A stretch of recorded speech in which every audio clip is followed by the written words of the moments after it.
In the last few days, a silence coming from Rome has become louder than any official declaration. And for many inside the traditional Catholic world, that silence is no longer interpreted as prudence.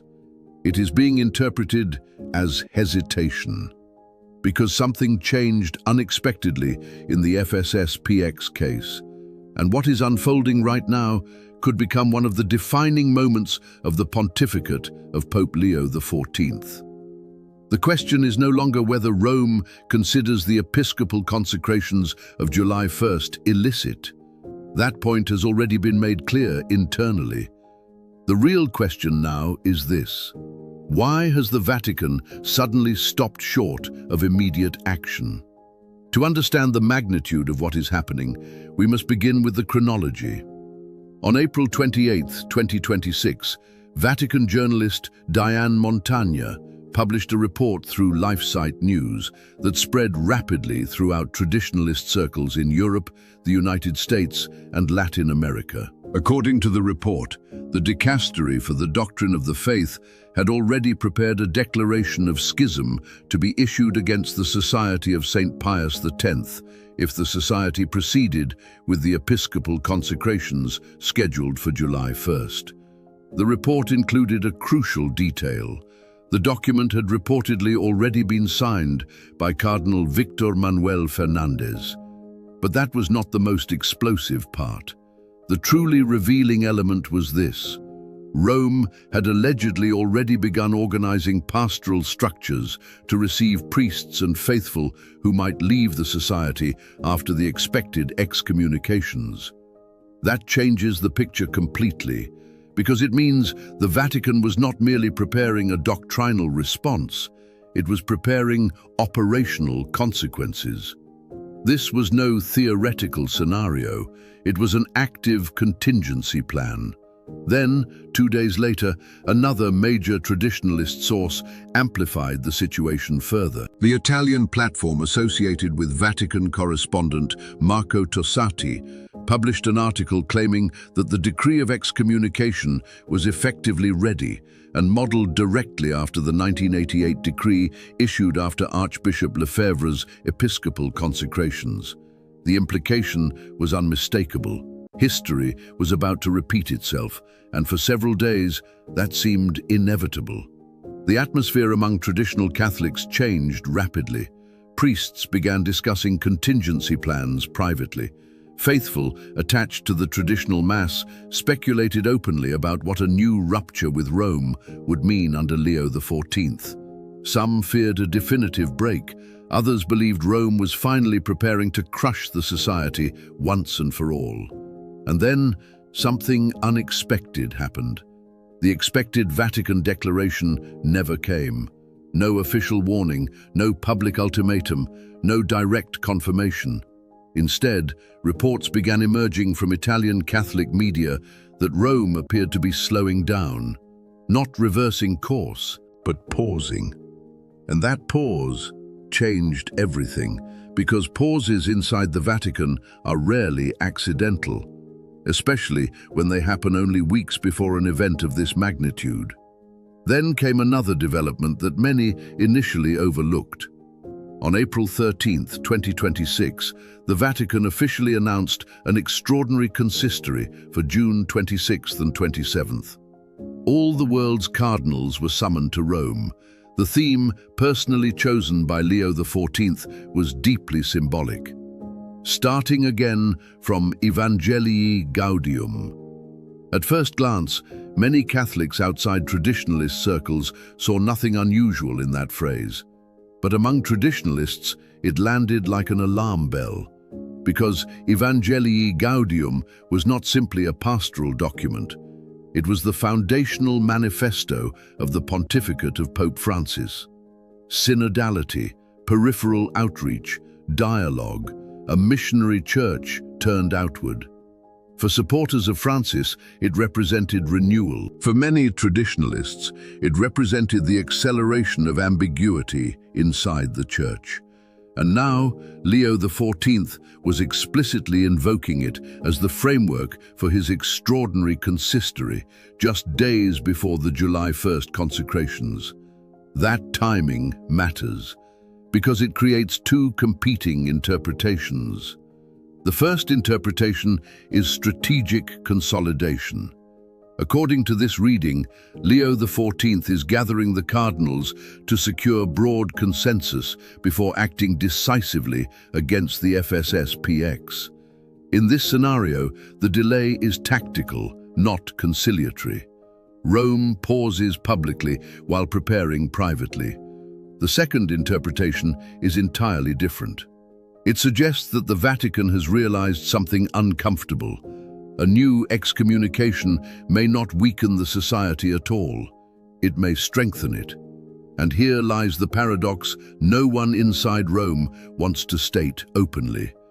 The Society of Saint Pius X today is not the fragile organization it was in 1988. When Archbishop Lefebvre consecrated bishops without papal mandate, the society had roughly 200 priests. Today, it has more than 700. Seminaries, schools, retreat centers, parishes, communities rooted in dozens of countries, entire generations have now grown up entirely within traditionalist structures.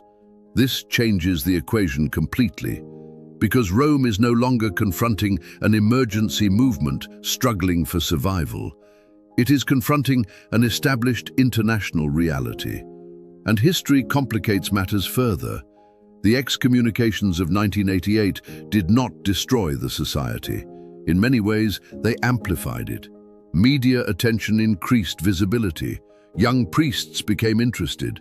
Families seeking stability entered traditional communities.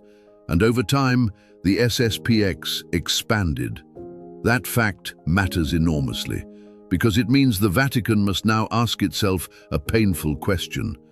What if repeating 1988 produces the same result again? This is where the situation becomes extraordinarily delicate for Leo XIV. If he proceeds immediately with excommunications, he risks confirming the narrative already widespread among traditionalists, that Rome punishes tradition while tolerating doctrinal confusion elsewhere. But if he hesitates too long, he risks appearing weak on ecclesial authority.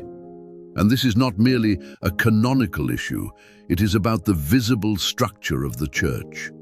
Episcopal consecrations without papal mandate strike directly at papal primacy and ecclesial unity.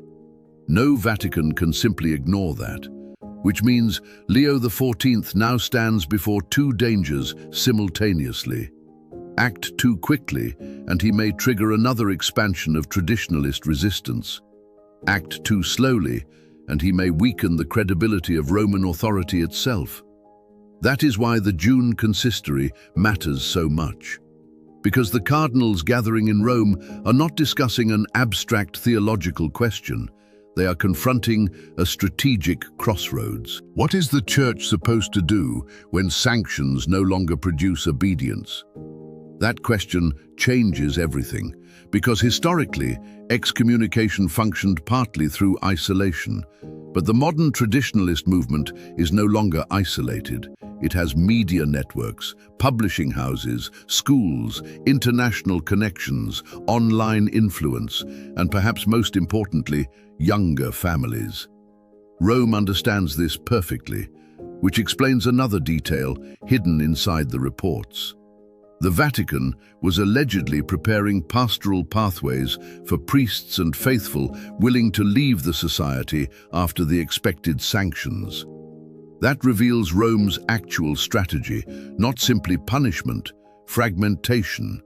The goal would not necessarily be to destroy the society externally, but to weaken it internally by encouraging moderates to separate from hardliners. But even that approach carries risks, because if too few leave, the strategy fails publicly. And a failed sanction is sometimes more damaging than no sanction at all. That is the position Rome appears to be evaluating right now. Which brings us back to the silence. The absence of immediate action does not necessarily mean reconciliation, but it does mean uncertainty. And uncertainty inside the Vatican usually means one thing: different factions are evaluating different consequences. Meanwhile, the leadership of the FSSPX has shown no indication of retreat. Father Davide Pagliarani already made the Society's position clear earlier this year. The consecrations will proceed. No postponement, no negotiation of dates. That continuity matters, because it means the Society sees itself not as entering a new crisis, but as continuing the same struggle begun decades earlier. And now, the countdown continues. June 26th, the cardinals gather. June 27th, the Consistory concludes. July 1st, the consecrations are scheduled. And between those dates stands a question that could redefine the relationship between Rome and tradition for decades to come. Is Leo XIV delaying the excommunication because he seeks unity, or because Rome fears what the excommunication itself could unleash? What do you think? Comment below. Amen. God bless you. As July 1st approaches, the tension surrounding the Society of Saint Pius X is no longer just a canonical issue. It has become a test of authority, unity, and identity inside the Catholic Church. Because Rome understands something today that it did not fully understand in 1988. The FSSPX is no longer a fragile movement struggling to survive. When Archbishop Marcel Lefebvre consecrated bishops without papal mandate decades ago, many believed the movement would collapse after the excommunications. Instead, it grew. Young priests entered its seminaries. Families attached to the traditional liturgy joined its chapels. Entire communities formed around the Old Mass and traditional catechesis. Today, the Society has seminaries, schools, retreat centers, and faithful spread across dozens of countries. That changes everything, because a new excommunication would not affect a weak structure. It would affect a movement that already survived one major canonical crisis and emerged stronger afterward. This is the paradox Rome now faces, and it explains why the Vatican suddenly appears cautious. If the Holy See were completely certain that sanctions would solve the problem, the decree likely would have already been published. Instead, there is silence, delay, and visible hesitation. Not because the consecrations are considered acceptable, but because Rome knows the consequences may be unpredictable. That is why the extraordinary consistory called by Pope Leo XIV for June 26th and 27th has become so important. Officially, the theme centers on beginning again from Evangelii Gaudium, but many traditionalists believe the real concern behind closed doors is the FSSPX crisis. The timing is impossible to ignore. The world's cardinals will gather only days before the scheduled consecrations, and one question now dominates the atmosphere. What happens if the Society proceeds exactly as planned? This is no longer simply about church law, it is about strategy. If Leo XIV immediately issues excommunications, Rome risks repeating the events of 1988.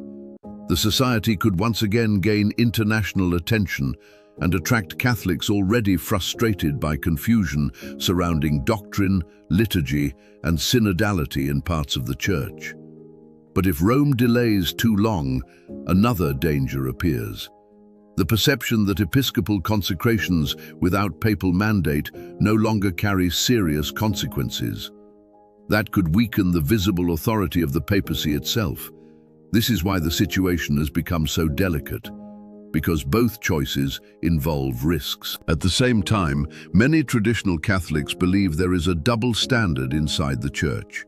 They point to theological controversies in places like Germany involving blessings, moral teaching, and sacramental discipline. And they ask a difficult question: why does doctrinal ambiguity often appear tolerated while traditional liturgy receives severe restrictions?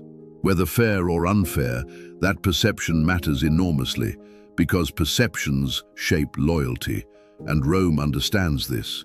That is why reports claiming the Vatican prepared pastoral structures to receive priests or faithful leaving the FSSPX are so revealing. The strategy would not simply involve punishment, it would involve weakening the society internally by encouraging moderates to separate from hardliners. But even that approach is risky, because if too few leave, the effort could fail publicly and strengthen the FSSPX narrative that Rome misunderstands the traditionalist movement completely. Meanwhile, the society itself has shown no sign of retreat. Father David Pagliarani already stated clearly that the consecrations will proceed. No postponement, no negotiation. That consistency matters. Because the FSSPX sees the current conflict not as a temporary dispute, but as the continuation of the same struggle that began decades ago. And beneath everything lies a deeper issue. This is no longer only about the Latin Mass, it is about trust. Trust in Rome, trust in authority, trust in continuity. Many traditional Catholics fear that important elements of Catholic identity are slowly disappearing under modern reinterpretation and pastoral adaptation. Rome, meanwhile, fears that resistance to authority could gradually normalize division and weaken visible unity. Both sides believe they are defending something essential, and that is what makes the crisis so dangerous. As July 1st approaches, the Church is moving toward a moment that could shape the relationship between Rome and tradition for years to come. The cardinals gathering in Rome know it, the FSSPX knows it, and increasingly, ordinary Catholics know it too. What do you think? Will Leo XIV proceed with excommunication, or is the Vatican already searching for another path? Comment below. Amen. God bless you.